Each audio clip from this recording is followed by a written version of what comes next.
senior representatives from three of probably amongst the most important registries on the continent, just to give us their insights on how they see their registries, not only in their own countries, well, Arepo is a bit different, but also in the context of Africa as we move forward, and with the whole topic of innovation being uppermost in our minds, and how we take that forward. If I could first call upon Mr. John Kabari from Arepo. Arepo is obviously a very important organization for many of us. It's very interesting to hear what the future plans are, and how it sees itself functioning going forward. Just a bit of brief background. Mr. John Kabari joined Arepo in 2002 as a patent examiner. He's currently the intellectual property executive at Arepo, responsible for overseeing and coordinating the development of appropriate systems, procedures, controls, strategies, and work programs for the efficient and effective delivery of IP rights through the division's functional areas, including formalities examination department, search and substantive examination department, copyright and related right department, as well as the academy. Mr. Kabari is a good friend of the firm and of many of us. He's a seasoned IP rights expert with vast experience in the intellectual property rights management field. It'd be great to hear from Mr. Kabari. Mr. Kabari, can I hand over to you, please? Thank you, Brown, for the introduction. Good morning, good afternoon, whichever is appropriate, wherever you are. Let me start by thanking Adams and Adams for extending the invitation to Aleppo to give a short presentation. When the invitation was extended to us, we are asked to do a presentation on recent development at Aleppo, which I'm here calling updates. My presentation is short and simple, and I've been asked to do this in 15 minutes. So I hope I'll be able to make this in 15 minutes. So could move to the next slide. The outline of my presentation, as indicated on the slide here, is basically I'll talk about three main things: growth in membership of the organization, uptake of the Aleppo protocols. As you are aware, we have about 5 protocols. I'll just deal with how the uptake of a number of them. I'll then move to policy and legal framework, just mentioned. Sorry, Mr. Kabari. Yeah. Sorry, do you mind putting on your camera? Let me see whether it's possible. If not, don't worry. That's been working from my end. Don't worry, it's still not coming up. But don't worry, the presentation is clear and your voice is clear, so that's perfect. Thank you. So then I'll mention slight policy and legal framework. We have some recent development in the area of copyright. And of course, lastly, just mention some statistics. We move to the next slide. In respect of growth in Aleppo membership, as you are aware, for a long time, the Aleppo membership was stuck to 19 member states. Every other presentation we made was that Aleppo membership was 19 member states. But in 2020, this changed. The Republic of Malaysia joined the organization on 25th September 2020, and it became the 20th member state of Aleppo. It's important to indicate here that there are a number of ways of joining Aleppo, either through what we call the Lusaka Agreement or one of the established protocols. Malaysia did this through the Lusaka Protocol and the Lusaka Agreement, and therefore, currently it is not possible to designate Malaysia in any of the Aleppo protocols because they have not been able to either accede or ratify either of the protocols. So they are just members, but we're working hard to see that they also become members of either the Harare, the Baju, the Arusha, or the Stockholm Protocol. Secondly, the Republic of Seychelles joined Aleppo 1st October 2021, and they did this by joining through the Harare Protocol, and they became available for designation from 21st of they became the 21st member state of Aleppo as from 1st October 2021. Sorry, you have gone back.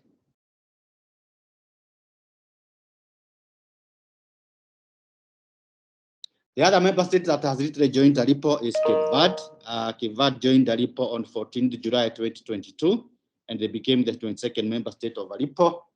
And I've been receiving a lot of questions from a number of agents when they are going to become available for designation. We will see this later.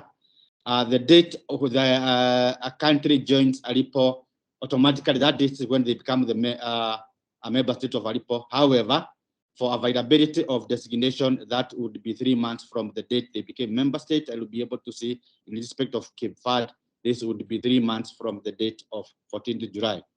So, ladies and gentlemen, currently now Aleppo has 22 member states, and the 3 new member states are Mauritius, Seychelles, and Cape Verde. The next slide.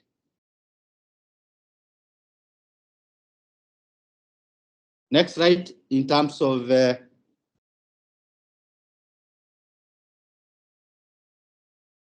uptake of the Aleppo protocols. Again, for a long time, Mozambique and Gambia were members, were contracting parties to the Harare protocol, but were not contracting parties to the Baju protocol. So in 2020, Mozambique became a contracting party to the Baju protocol, while Gambia became contracting party to the Baju protocol in 2021.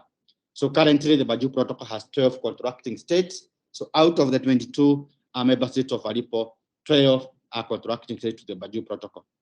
The Republic of Seychelles became the 19th contracting state of the Harare protocol on 1st January 2022. Remember they joined sometime in October 2021. 3 months later, they became available for designation in January this year under the Harare protocol.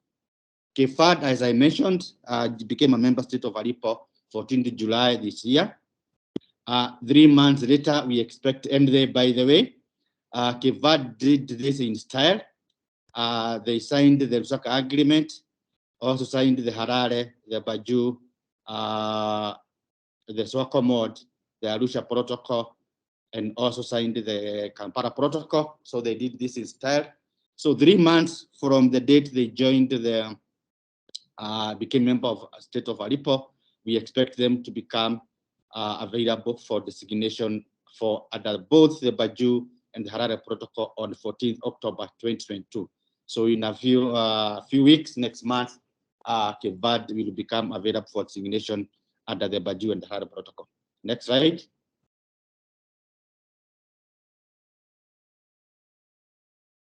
The Swakopmund protocol, as you are aware, entered into force in 2015. I'm not going to speak a lot about the Swakopmund protocol. We have been having challenges with the uptake of the this protocol with the member states. We are working hard to see that we can be able to have a number of member states be able to file applications under the protocol. So it's a protocol that we are having some challenges, but we are working hard to see that this is resolved. The Arusha protocol has not yet entered into force.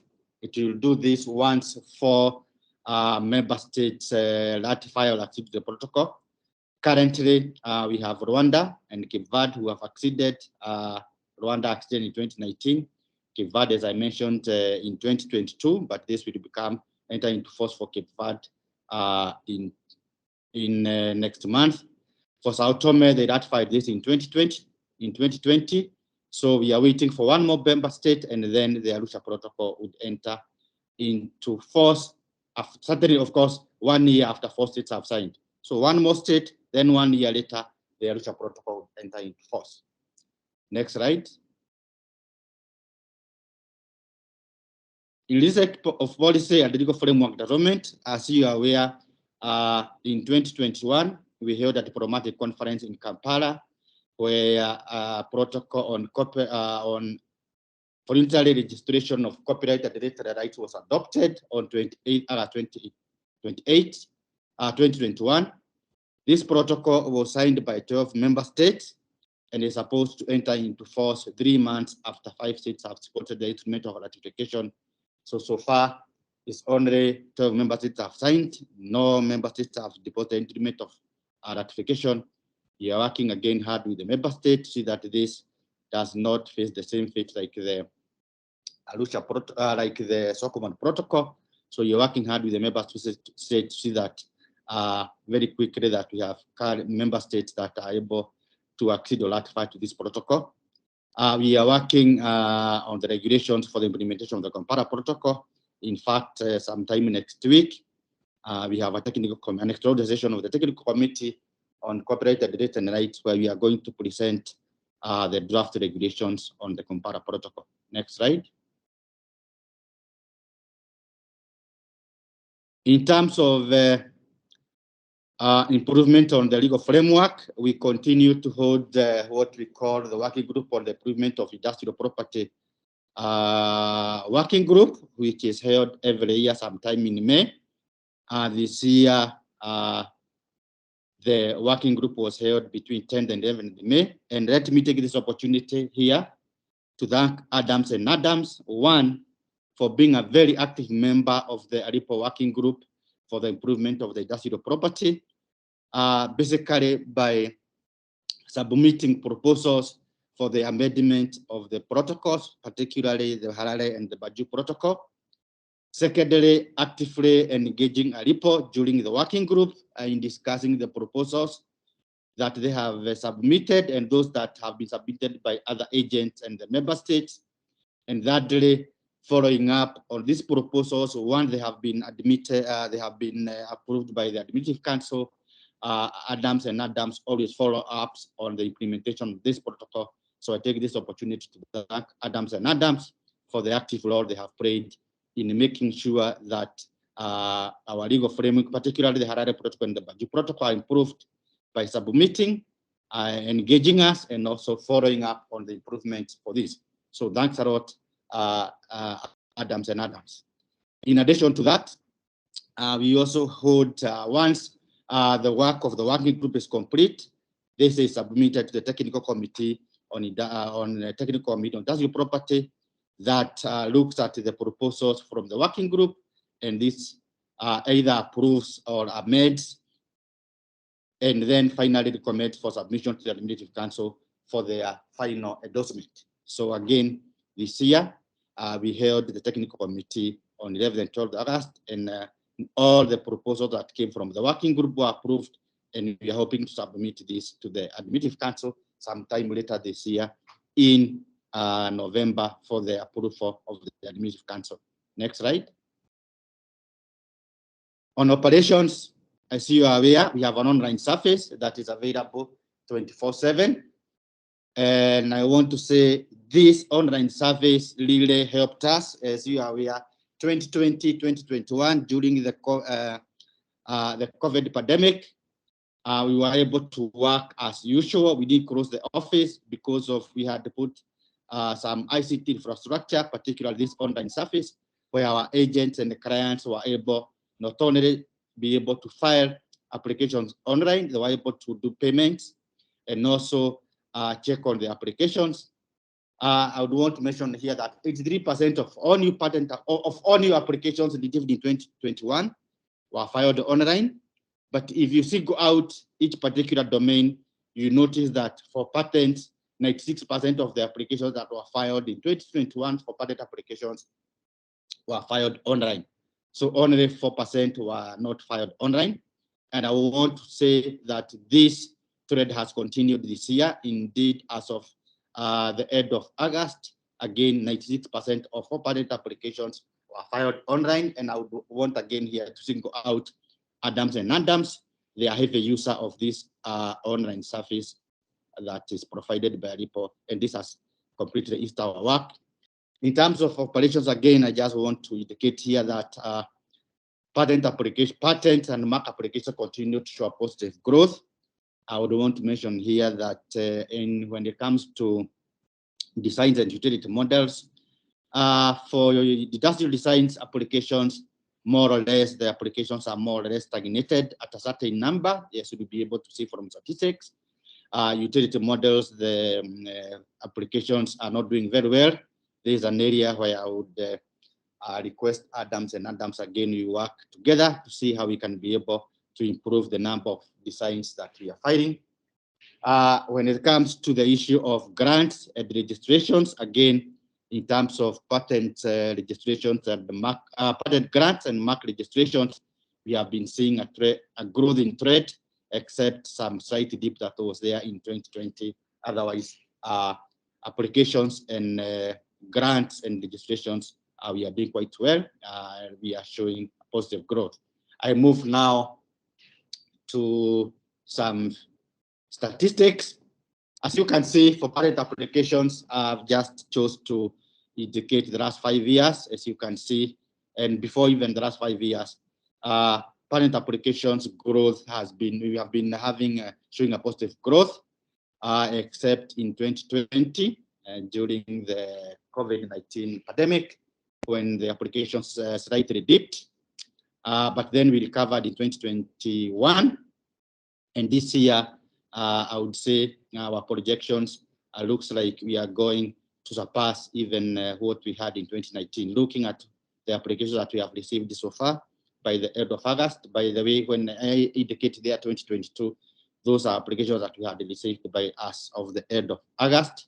And looking at our projections, then it looks like we are able to, we are doing quite well. We are more likely going to get the numbers that we had in 2019. When it comes to industrial designs, as I indicate the next slide, as I indicate, the numbers more or less stagnate, are more or less constant. And there's an area where I just mentioned we need to work hand in hand with Adams and Adams, see how we can be able to improve the number of applications of industrial designs we are receiving, particularly from a number of agents, including Adams and Adams. This number is not very impressive, but it's an area that we can be able to work together and see how we can be able to improve this. Next slide. Mark applications, again, is an area I would want to say we are not doing badly. Every year, the number of applications have been growing, except in 2020. Again, this we attribute to COVID, but they picked up in 2021, 2022. We are doing well, and we think we are going to surpass the numbers we had in 2021. Next slide. Utility model applications, I mentioned earlier. This is an area where you have struggled a lot in terms of applications that we receive. Also in terms of the quality of the application that we receive. The major problem here on the quality is drafting, and this is an area I think we can also be able to see how we can be able to engage Adams and Adams and see how we can be able to, how they can be able to assist a number of our clients in terms of when it comes to drafting.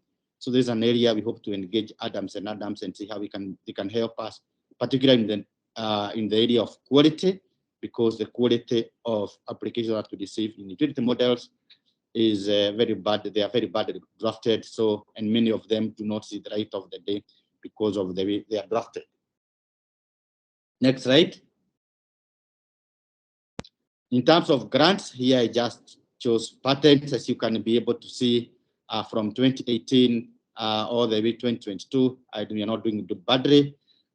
We have had a strategy on the number of the office and came up with a strategy to see that we are able to examine high number of applications. Of course, if you examine high number of applications, this directly the number of grants are directly proportional also to the examinations done, and we are not doing badly here when it comes to the number of grants. We are also here seeing a positive growth when it comes to grants. Next slide. Registrations again here, mark registrations. I don't have to say a lot here again. We are seeing a positive growth in terms of registration of marks. Next slide. Request for examination. This is an area, as you are aware. This is request for examination was introduced way back in 2016 and came into force in 2017. And again, the number of requests for substantial examination has been growing. We are happy with the trade.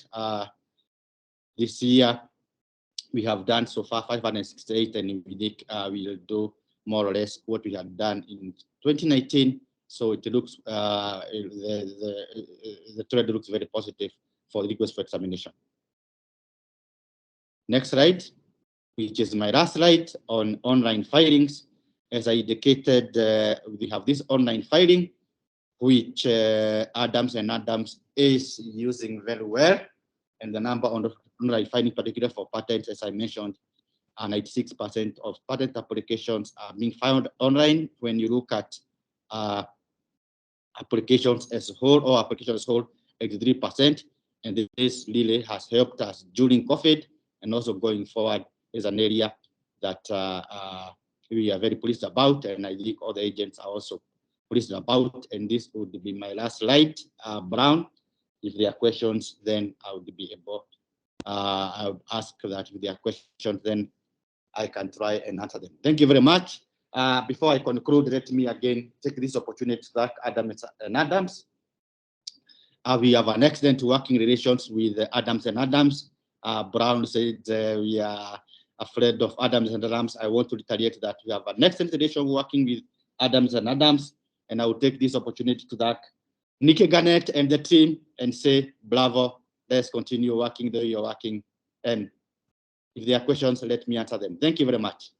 Thanks very much, Mr. Kwaro. Great presentation. And yes, the relationship between our firms and yourself are very important. And, you know, as Arepo continues to develop and grow, we're seeing increased interest in any Arepo filings.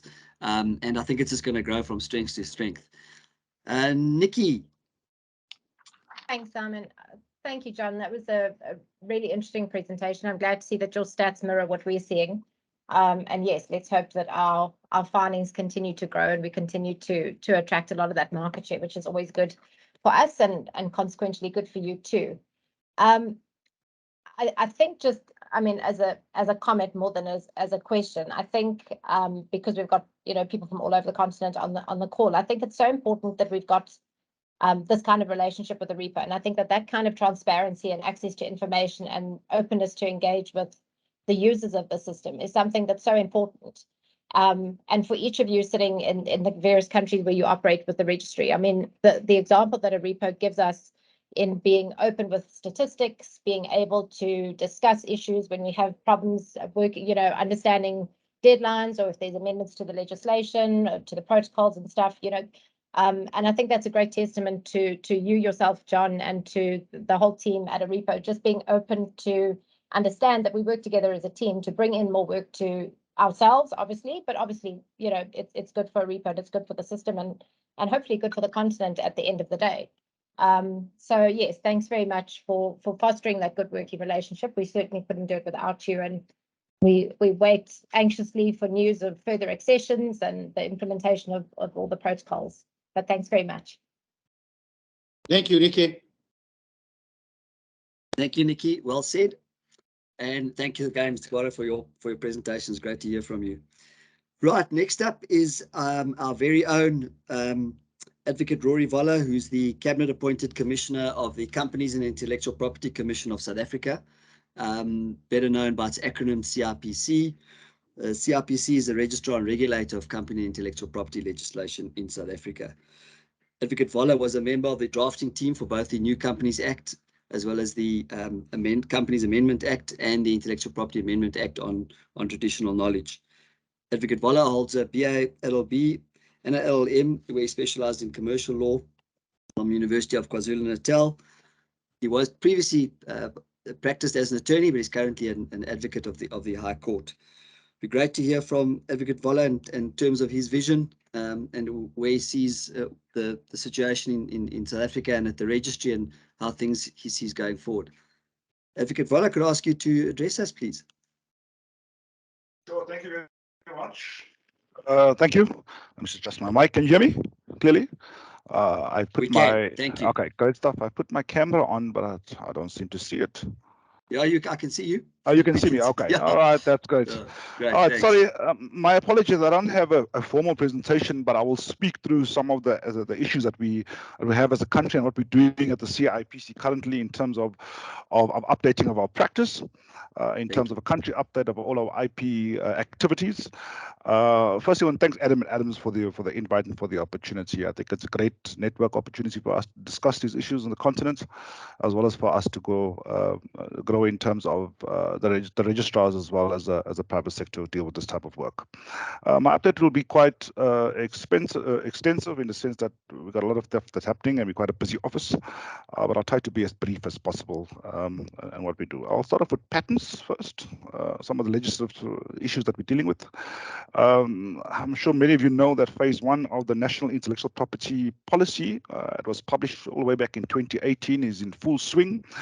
What it did in terms of that, it made provision for the amendment of our current Patent Act for the introduction of substantive search and examination for patent applications. And we'll be obviously the implementing agency as well as part of dealing with the issues around the amendment to that piece of legislation. I'm glad to say the legislative reforms are at an advanced stage. We've actually completed the amendment to the Patent Act to make allowance for substantive search. The bill is currently sitting with the Minister's Office, Minister Mr. Ibrahim Patel. He takes a keen interest in all aspects of legislation, so he's going through with a fine-tooth comb. But I do know for a fact that the amendment to the Patent Act is one of the priorities for Parliament. Unfortunately, what happens is that when you have an elective governing year of the governing party, many of the pieces of legislation get pushed back slightly because of that particular conference. So what we do know that it's very much part of what the Portfolio Committee on Trade and Industry and Competition is currently dealing with, and the Patent Act is certainly one that will see the light of day quite soon. But in preparation for this, we always, as an implementation agency, look at how do when we look at the legislation and the amendment to it and the impact on us, we start preparing for it. And we've been preparing for it for a while now. I'm sure many of you know that. We appointed our first batch of training examiners all the way back in 2016. They're all very well trained up now. And we've taken on a further 30. Way back in 2018, who are currently also very entrenched in a very rigorous training program, and they're quite au fait, and I think they're all well trained up as well. So we looked at those interns and those examiners are well educated and well versed now in patent law in the areas of biotech, chemistry, biochem, physics, engineering, information technology, and the like. So the training program has been quite extensive, and we've used a lot of our international partners. CIPC prides itself on the fact that we are the biggest office on the African continent, so we've got quite a lot of partnerships that come forward in terms of training activity. And so as far as some of the offices that we've engaged in terms of training of our examiners, some of the best in the world, our examiners have been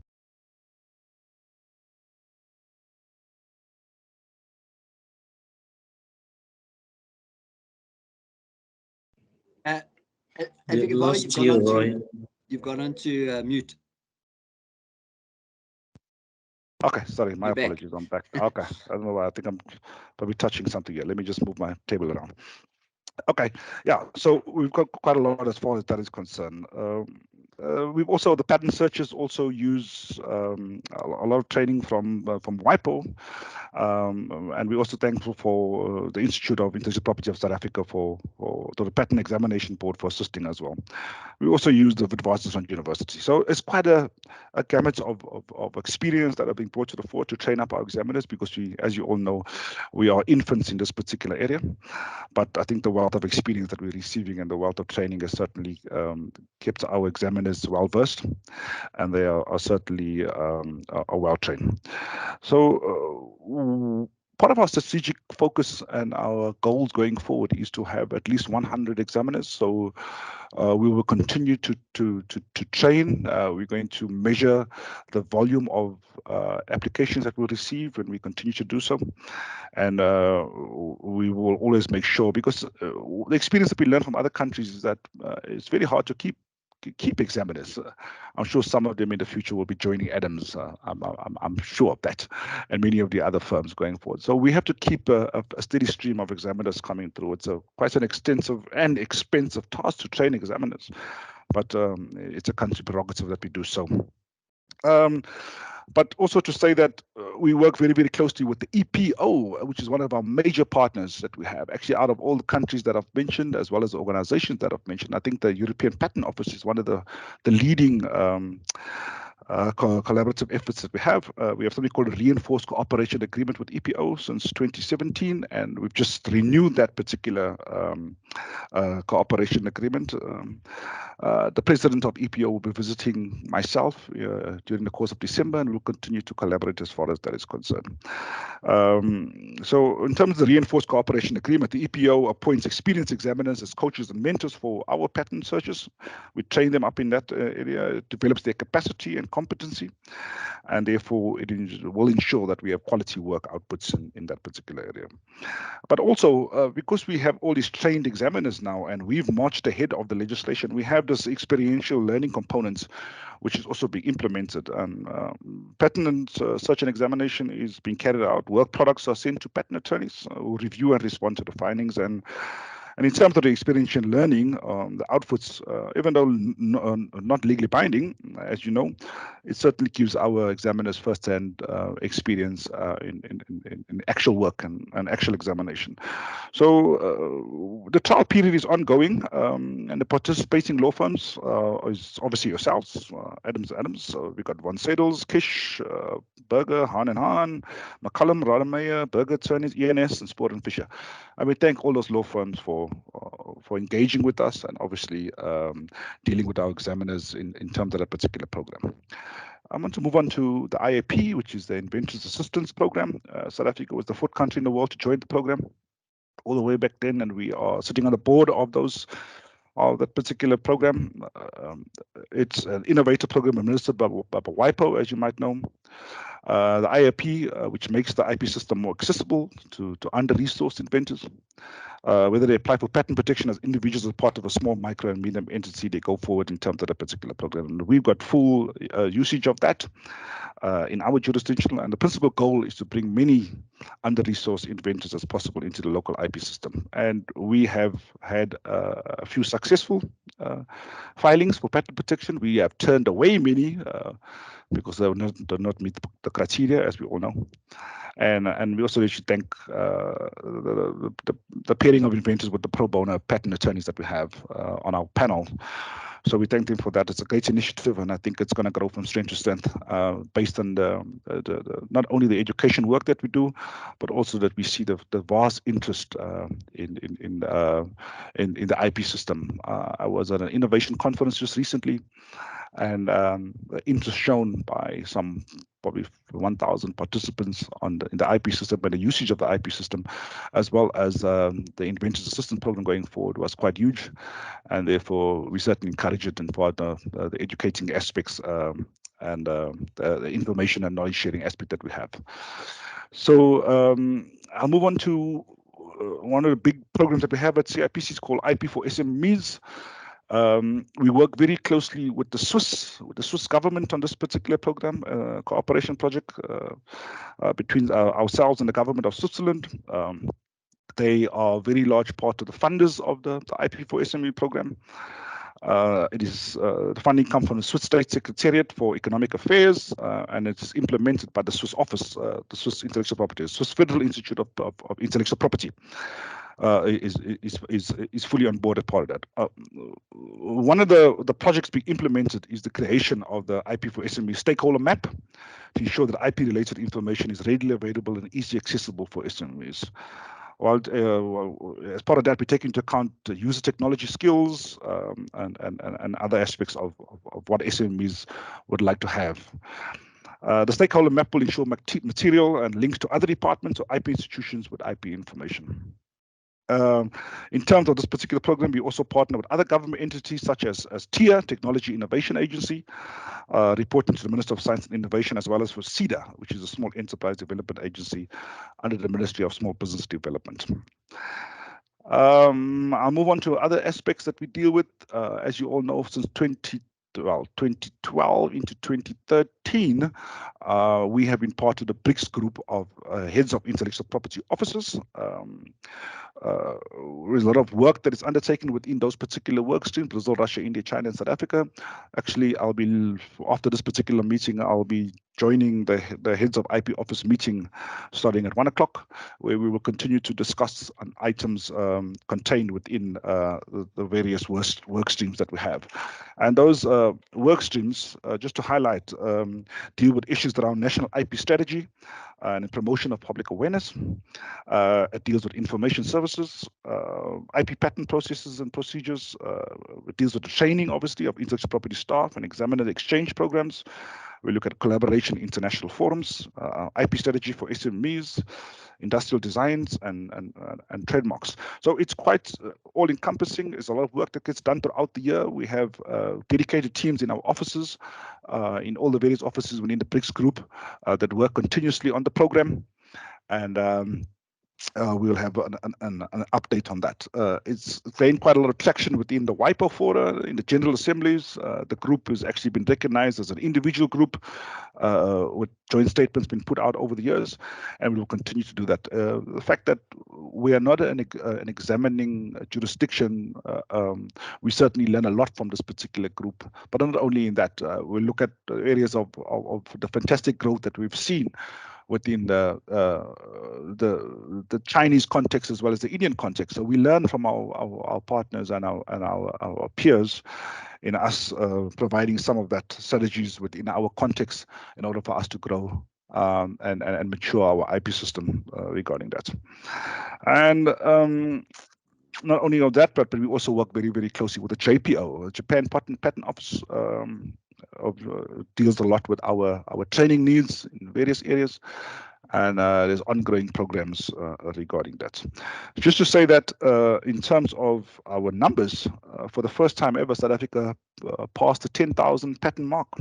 We had 12,460 applications in the 21 into 22 financial year.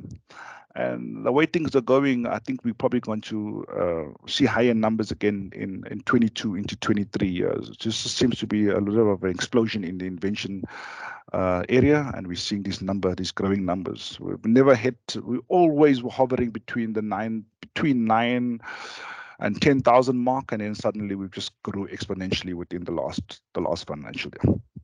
Can I move on to copyright and IP enforcement? Just to say that Advocate Voller, there's a question. Sorry to interrupt. There's a quick question from the audience. Is that okay? Sure. Hi, Nikki? Simon, can I go? Hi, Advocate Voller, it's Nikki Garnett here. Sorry to interrupt you mid-speech, but I mean, it's really interesting the update on the activities and stuff that you're giving, and thanks very much for your time. Just a question on encouraging local innovation, patent applications and use of the system by local innovators. Obviously, a large portion of the increase in the patent filings are the applications from China, and we've seen that obviously in our statistics. So obviously, the Chinese are getting subsidies for inventions, and I mean there are concerns over the quality of some of the inventions being filed, but you know we're a non-examining jurisdiction, and we'll take it, and it's good for the stats and it's good for the bottom line. So that's fine for now. Is it something that concerns SIPSI, the lack of the use of the system by local innovators? I know I don't work with SIPSI at all, and so forgive me if this is an ignorant question, but dealing with patent and design applications in the other countries in Africa, we see very few local inventions being filed. And would some kind of subsidy or some kind of following the lead of the Chinese be something that the South African government would consider? Yes, absolutely. Look, as part of the IP strategy, and you will see it contained within the particular strategy, is various aspects of incentivization, right, for local filings. We will also look at issues around giving some incentives, even as far as the taxation is concerned, regarding that. So when we deal with the area of educating, particularly contained within our IP for SME program, we speak about the aspect of incentivization as well as the area of localization, all right? You're 100% right. The majority of the filings are certainly international filings in our jurisdiction. Look at Huawei, for example, 500 patents, right? And the like. So we certainly see that coming through in the wash. But we're starting to see traction as far as local filings is concerned. By working with our various partners and putting out the message quite strongly, and I think I'm going to mention it a bit later as well in some of the updates. We're working very, very, very closely with many institutions, and we're starting younger now. So we will see that we're starting with the Department of Education, and we've got a program for children. We work very closely with all the universities throughout all of the provinces. For example, we don't try and only deal with the larger universities, like the normal ones that have larger IP programs, but we also see ourselves now going into various smaller provinces. For example, our World IP Day was largely based in Mpumalanga, all right, because we try to spread the IP word there and try to also spread the IP message as far as that is concerned. So yes, to answer your question, you're 100% right. If you're looking at the Chinese context, right, and I know this very, very well, and they've got a lot of stuff regarding about petty patents, right, utility models, for example. Many of those patents are based on utility models and based on petty patents. And what they do is, and I'm sure some of you might know this and some of you might not know this, but it's almost like a competitive provincial filing system that they have. When I visited China many times, you will find one province having this exponential amount of patents because they're trying to beat the province that is the other provinces, right? So they have this competitive nature between them. And the problem that you have is that there is a serious doubt about the quality of those patents, all right? So we need to safeguard that. So it's a bit of a balancing act between the increasing and incentivizing of the patent system and the utilization and getting your domestic patents up, but also watching the quality of those patents that come through. Even in WIPO, there's a lot of debate and discussion around the quality of those particular patents versus the area of increasing of the numbers, increasing in the volumes of local inventorship, and therefore South Africa really needs to guard against that. And I think the continent at large needs to guard against that when it comes to how do we deal with localization, improving of the patenting system, as well as looking at how do we incentivize patents going forward. Hopefully, I've answered your question for now. Perfect. Thanks very much. Sorry to interrupt. Thank you. No, it's fine. I've just realized my mic. Hopefully you heard me. Jeez, I'll keep moving this mic up and down. No, sound is good. Okay, that's good. All right, so let me move on to some other areas. So we know that we play a massive part as far as enforcement is concerned. But I should try and qualify that. We've pushed back somewhat from actually being involved in raids. I want to be frank and bluntly put it that way. We don't do that anymore. Previously, CIPC and CIPRO, we used to be the coordinator and actually go out on all these raids. It became a bit dangerous for my staff. It's not contained within the legislation that we actually do that. So we've now moved into the area of coordinating, but not actually being involved in going in all of this. So the South African Police Service and the customs of SARS, together with the industry, will be responsible largely for that. But we played a centralized role of getting the players together in that area. But what we play a more significant role in is the educating part. And I'm sure some of you have been involved in some of the activities that we've done over the last years and months in enforcement. So we do a lot of work with the judicial authorities, the prosecuting authorities, training up prosecutors, training up police in the area of enforcement. And just to say that we've also been very involved in the international area of enforcement as well. The Advisory Committee on Enforcement, the ACE Committee as we call it, the meeting just took place just recently. In Geneva, ended on the 2nd of September. And I'm glad to say that the Africa Group nominated South Africa as the vice chair of the committee. So we do a lot of work in far as that is concerned, and therefore to build on the enforcement capacity and working with industry and working with the legal IP profession as far as dealing with the area of counterfeiting and anti-counterfeiting and stuff like that entirely. So as far as in terms of copyright and in the area of education activities, we've increased over the last couple of years. There's a lot of activity we're doing at CIPC currently. Due to the effective use of online platforms, we can reach wider audiences. We formed a strategic alliance with the United States Trademark and Intellectual Property Office, USPTO as we know it, and as well as the International Computer Hacking and Intellectual Property Attorney Advisory Group for Internet Fraud and Public Health. We've managed to deal with that. And so the focus of our work going forward is also going to be on the area of women in IP, as far as copywriting and enforcement, as well as the area of pharma crime. Capacitization is a large part of the strategic focus of what we do and a strategic priority for my office. We do a lot of training sessions for law enforcement partners, as I touched on. We held training sessions a lot in South Africa, and we held in Senegal. These events, we focused a lot on investigating and prosecuting activities in all facets of IP crime and to sharing of best practices across the continent. So copyright enforcement is a high priority, and we do try to do a lot of high-profile awareness campaigns in that area. As far as the policy dialogue also contained within that is that through close collaboration with International Trademark Association, we deal a lot with the policies around focusing on counterfeiting of toys, counterfeiting of alcoholic beverages, and all of these things are also planned in some of the events going forward.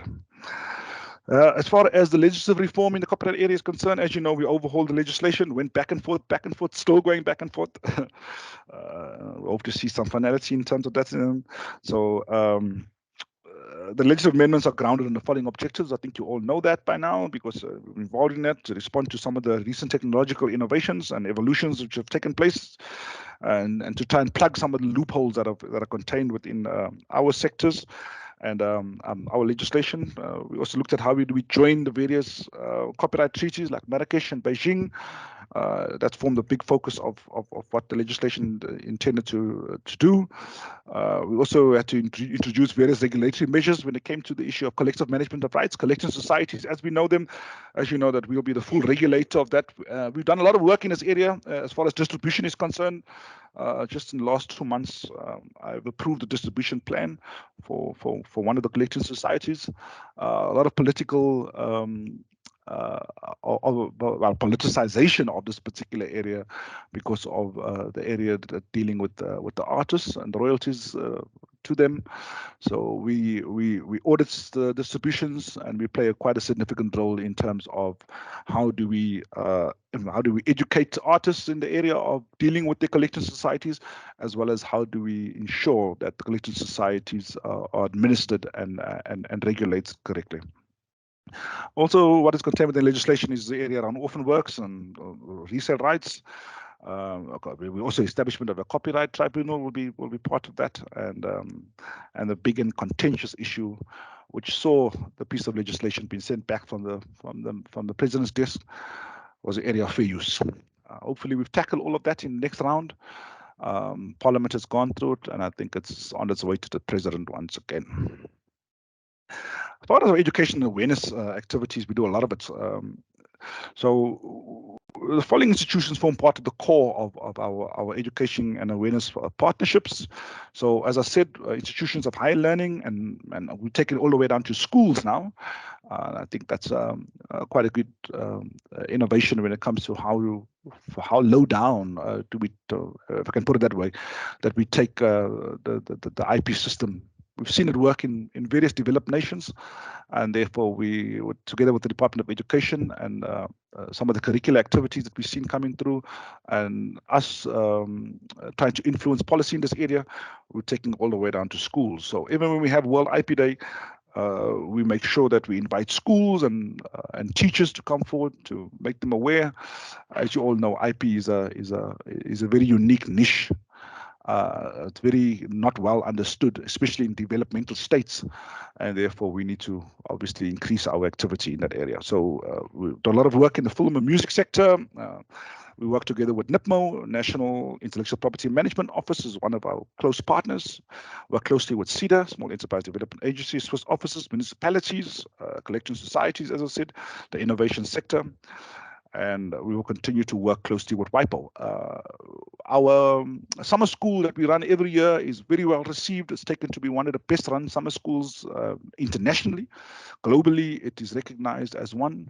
The platform that we use is seen to be all-encompassing, and we use quite a lot of experts in the area that we deal with. So we will continue to work with that. We spread it around various universities and various provinces, as I said. And I think next year we are going to be not next year, this year. Sorry, we'll be in. I think we'll be in Limpopo. As I said, we try and take it not only to the major centers but to all areas of South Africa in terms of knowledge in IP. I want to move on to the final area, which is trademarks. As far as some of the numbers is concerned, we continue to see an increase in the number of filings year on year. We had record numbers of new applications being lodged again, 21. In 2020, we did 37,423 new applications. 14,000 of those were lodged by applicants residing outside of the Republic. Once again, it speaks to the area of how do we want to look at educating, incentivizing, and growing local national filings of trademarks. In 21, we did 40,000, so there's a massive increase, right? So we did 40,936 new applications. 16,000 were those were external, and in 2022 to date, okay, we've done up to the end of August, we've done 27,500, and we're looking at another bumper year. I think we're probably going to hit the 40,000 mark, if not more again. So, but it's normal for us to have trademarks increasing year on year. It's a very encouraging sign that it's a healthy sector. And therefore, we certainly see record numbers coming through, I believe, in the filings of where we close out our 2022 year. Some of the new innovations and initiatives in the trademark area. In 2021, we've launched 5 new innovations and e-services data platforms. We did e-lodging platform for the lodging of priority documents under the Paris Convention with or without the power of attorneys. I won't go through all the exact details. Oh, by the way, I should mention, if anybody is wanting to have these notes, I'm very happy to share them. I can speak to the secretariat and I can share some of it because I'm gleaning over some of it, but there's more detail in the notes in front of me. Another area that we dealt with is electronic lodgement of general powers of attorney. We dealt with electronic lodgement of requests for extensions of time, a lodgement for prosecution, and the last one, the recordal of amendments for both before and after registration. In 2022, we launched more e-platform for the electronic issuing of different types of trademark certificates. And as I said, those are contained within the notes, and I can share what those particular are. You know that we're trying to automate many of our processes to make it more efficient and easy to deal with our office, and therefore we continue to innovate in the area of ensuring that our online platforms are not only user-friendly, but they continue to expand on the service that we offer within those particular platforms. And the last area that I'll touch on, I think many of you might be interested in, is the area of Madrid, which is a pain in my side because it's taking so long. I thought I would have concluded Madrid by then, and hopefully I concluded before I retire from this office. So we continue to deal with the preparatory work. We've done a lot of work in this area. You know, the fact that we haven't got Madrid in our system as it is certainly something that we must not be proud of. Many of the areas that I deal with, and many of the jurisdictions that I deal with around the world, Madrid has become quite entrenched. And the fact that we're the largest office on the continent and we still don't have Madrid is certainly something not to be proud of. But the legislative amendments have been sorted out, been done. The processing of my office is well underway. I think we're 90% done with it, right? We've dealt with the area of the Department of Justice on pre-certification of our draft amendments. We've drafted the regulations, done. We've dealt with the area of dealing with foreign affairs, which is international relations and cooperation. which is done. So all we're waiting for is the parliamentary process to fully unfold in terms of that. And I'm hoping that once they've done with patents and patent amendments, they swiftly move on to this area of us getting Madrid in. The prep work also required us to continue to engage with the Office of the Presidency on the various aspects of impact studies, which we've done, because when you have an accession to an international treaty, they want to see exactly what are the impacts of that. And we've certainly have engaged with them a lot and have completed that particular area. So the formal approval process is a long and tedious one. It's too long now. I'm hoping that by, let me not be ambitious, but hopefully by the end of 23, we can try and see if we can get Madrid into our particular system. So that's it from me. I think that's a bit of a snapshot of the work that we do. We do much more than that, but I thought I will touch on the areas of interest to our audience. And as a country, that's what we do at the CIPC. So thank you very much for the opportunity. Cool. Very great. Thanks, Advocate Vollap. Very interesting. And there's obviously a lot on the go as you managed to condense your chat. Some really good stuff on the go. Obviously, I think befitting the largest registry on the continent. I think there's a lot of innovation that's going on, and it's all great. And I think a lot of the registries around Africa can take the lead from what you guys are doing and the way you're doing it. So we obviously value the relationship we have with CIPC. It's an important one. It's important we obviously a user of the system. So it's always great to have a good relationship, which we do, and thank you very much for coming on board and giving us a snapshot of the situation. Much appreciated. Only a pleasure. Thank you very much for the time. Right. Then moving on to our last registry update, and by no means the last but not least, is Nigeria. Obviously, Nigeria is extremely important. It's the most populous nation on the continent, and the registry is obviously running a big ship, and there's a lot on the go. We have great pleasure in asking Mr. Shifui Yuri, the Chief Registrar of Nigeria Trademark and Patent and Design Registry, to address us briefly today on developments at the Nigerian Registry. Just some brief background. Mr. Yuri holds an LLB degree as well as a Master's in Intellectual Property from the University of Turin. He also defended his PhD thesis at the University of Jos. He has published several articles in the WIPO Journal, World Patent Journal, Japanese Patent Journal, and so on. His advocacy work on building respect for intellectual property rights in Nigeria and the African continent as a whole led to the establishment of a non-governmental organization called IP First Group. Amongst many other things in terms of teaching IP and encouraging, inspiring, and mentoring in the field of IP, he also serves as one of WIPO's academy tutors. I had the great pleasure of meeting Mr. Yuri a few years ago when Kelly Thompson and I met at your offices in Abuja during the INTA training. It was great to hear from you and your vision for the future. It'll be great to hear from you now and the updates and what's going on at the Nigerian Registry. If I could ask you to briefly address us, please, Mr. Yuri. Thank you very much, Mr. Simon and other colleagues over there, and thank you very much for extending this invitation to me. I will talk on three main areas, and I will try to be as brief as possible. I'm going to talk on the law, the administration, and the policy in Nigeria.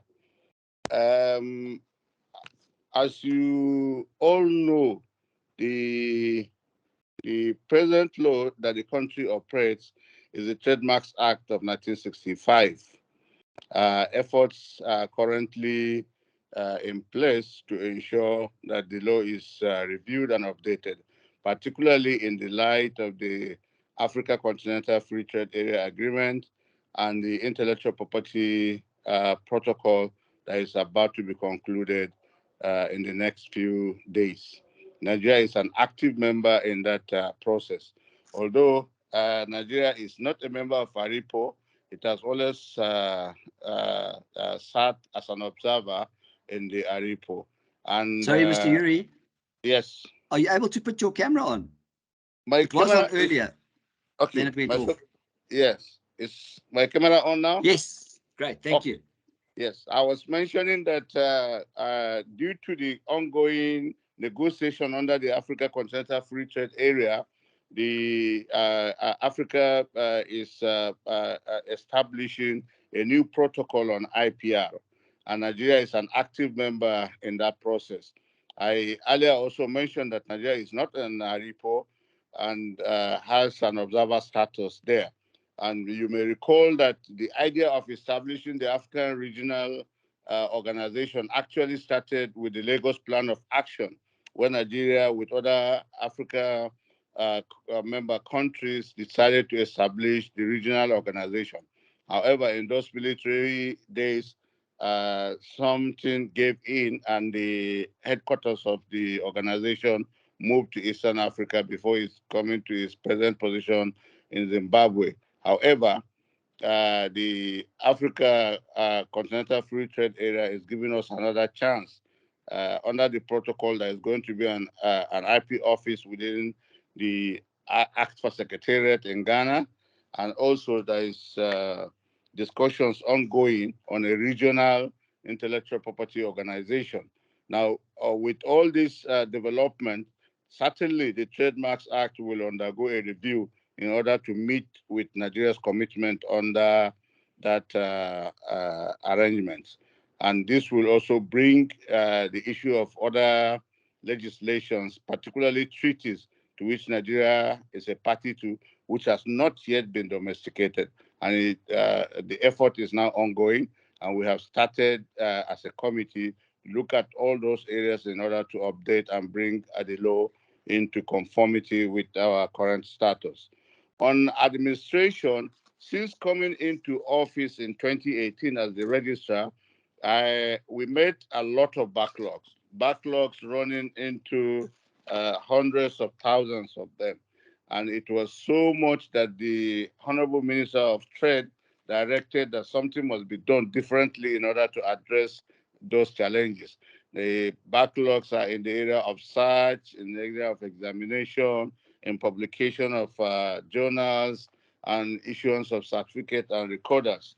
What we did was to set up a tax team in each of the particular areas of our operations. And those tax teams took an audit of all outstanding backlogs.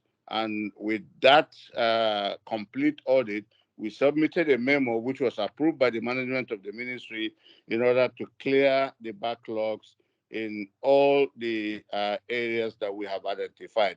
To that extent, we were able to publish 9 trademarks journals in the first year, and we maintained that high number in the subsequent years, to the extent that today we no longer have any backlog in terms of publication. In fact, each quarter of the year, we have to wait to ensure that we have the right number of trademarks in order to go to the publication. In terms of examination, we also got approval of the management to increase the number of examiners in order to fast track the process of clearance of all the backlogs of applications in the registry. And we were able to also achieve that. With oppositions, we got approval also to establish more panels. So we had 5 panels instead of the 1 or 2 that we originally had. And we were able also to treat substantially the number of backlog of oppositions that we had at the registry. So this also goes with the issue of certificate. With the clearance of all opposition, or virtually most of the opposition cases, we were able to now issue certificates in record numbers. In fact, the number was so drastically reduced to the extent that we received letters of commendation from our stakeholders, particularly the International Trademark Association, commending the efforts of the registry in clearing all backlogs and issuance of certificates by the registry. This brings me to the area of enhancing the administrative work of the registry. We also submitted a memo to management on our strategic direction. The strategic direction we submitted, which was approved, was anchored on 3 main pillars. 1, enhancing trademark administration, and this includes training and retraining, and also ensuring that we digitize and automate our operations.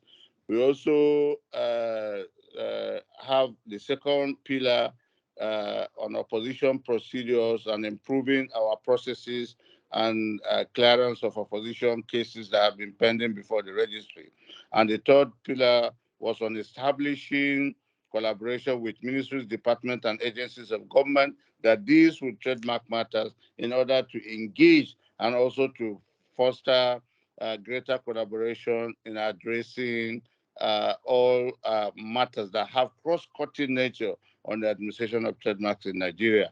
This includes our relationship with the National Agency for Food and Drug Administration, the Standards Organization of Nigeria, the National Office for Technology Acquisition and Promotion, and the other enforcement agencies in the country. And since then, we have been having a robust kind of collaboration, which is leading to building more respect for intellectual property rights in Nigeria. On this note also, we were able to submit a memo on IP policy, and the minister has approved that. In fact, today, we are validating our national IP policy at the UN House in Abuja, and it will be subsequently forwarded to the Federal Executive Council for ratification and passage. This now brings me to the issue of the future. And here we have tried as much as possible to consistently improve on our administrative procedure. And this improvement has, over the last few years, shown tremendous response in terms of filings of trademarks from national applications and also from international applicants. And to say the least, we have also received several letters of commendation in this area. It is encouraging to also note that we are paying greater attention to small and medium enterprises with our strong collaboration with the national agency called the SMEDAN, the Small and Medium Enterprises Development Agency. And we are particular about our teaming educated Nigerian youth. We have a desk which is solely directed to addressing the needs of small and medium enterprises and also the youths who are behind most of these companies. Now, as a registry, and we continue to support these efforts, and we are serving as a catalyst for more applications and therefore more improvements in how we operate. To this extent, the government has granted us approval for on what is called a presidential priority project for the digitization and automation of the registry. And we are hopeful that before the end of the year, the trademarks registry will be fully automated and all our files digitized. This also brings in other governmental support in the area of using different kinds of technology in order to assist the administration and processes of applications in the registry. The government of Nigeria has received several letters and several requests to partner with Nigeria in the use of technology in order to enhance our processes in terms of administration of trademark rights and other intellectual property in the country. In conclusion, there is no registry in this climb without its own challenges. So, like I mentioned in the earlier part of my presentation, the update of the law is one strong area of the challenge that we are facing. And the issue of infringement and counterfeiting, particularly in the area of pharmaceuticals, electronics, and other consumable items is high, and we are working with other sister organizations to see that we curb this high rise in counterfeit and infringement of products. We are making efforts to domesticate international treaties and also to ensure that our policy is passed by the Federal Executive Council and is put into effective use. On the way forward, after the update of the laws, we'll continue our effort in the modernization and digitization of the registry. We are also making concise effort to improve the skills of our examiners and staff working in the registry in order to increase our capacity to conduct quality examination and applications. And lastly, we're also making effort to improve sensitization of the public on building respect on use and protection of intellectual property, particularly trademark rights in Nigeria. I'll stop here and I'm ready to take on questions if there's any. Thank you very much. Thanks very much, Mr. Yuri. Are there any questions for Mr. Yuri? Yeah, I just think from my side, I just want to, well, first of all, thank you very much for joining us. It's a great honor to have you on board. Also very encouraged to hear about developments at the registry. Obviously, for many of us, the development in terms of the legislation and getting the new Trademarks Act done will be fantastic. Also excited to hear about the appointment of more examiners. That's all good news going forward. And I know you've got a job on your hands in terms of the automation and digitization, but once that's all done, it'll be brilliant because, as I say, you've got a big registry there, and it's a big country with a lot of responsibility on the continent. So it'll be great to get that all tied up. You also touched on the African Continental Free Trade Agreement, and I agree with you. I think it's a big event. It'll catapult Africa into another space, and hopefully that will sort of rush, get legislation passed and so on, because that's what we need to keep abreast of that and make that agreement work, because I really think that can be a game changer for all of us on the continent. Nikki. Sorry, Simon. So Sure. really nice to speak to you. Thank you very much for your time and the update. I deal with patent and design matters, so I have not had the pleasure of dealing with you at all.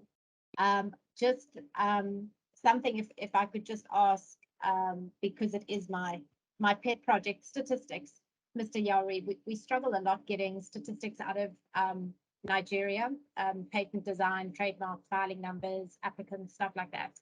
I think, as you've heard from Advocate Bola and Mr. Kabari from Aleppo, we are very much in the business of trying to improve the number of filings, whether it be from overseas clients, foreign clients, or local clients, and it would really assist us. And I'm sorry to put you on the spot here, but if there is anything that you can do to assist us in getting statistics, we're constantly on the case of our local partners who are on this call to try and extract statistics from any of the offices. We don't want to be punching in the dark. We want to know who's filing and where they're filing. And when we get that information, we can use that to everybody's benefit, as we have done in South Africa and in Aleppo. So just a bit of homework, if I'm allowed to ask, that the statistics, that open conversation that we have with SIPSI and Aleppo, where we're able to extract information and share ideas, and then embark on joint marketing projects where we do work with the registries. We've done things like roadshows. I know the Aleppo Director General has been with us to New York, and we really are out there trying to sell the continent, and that kind of information is of most help to us in doing what we do best. So thank you very much. It sounds exciting, and I hope one day to get a chance to meet you. Thank you very much. Thank you very much. It will be my pleasure, and it's my pleasure actually. And I can tell you that we shall continue to step up efforts to serve you better. Thank you. Specific assistance you need, you can please communicate that through your councils here, and we shall be ready to.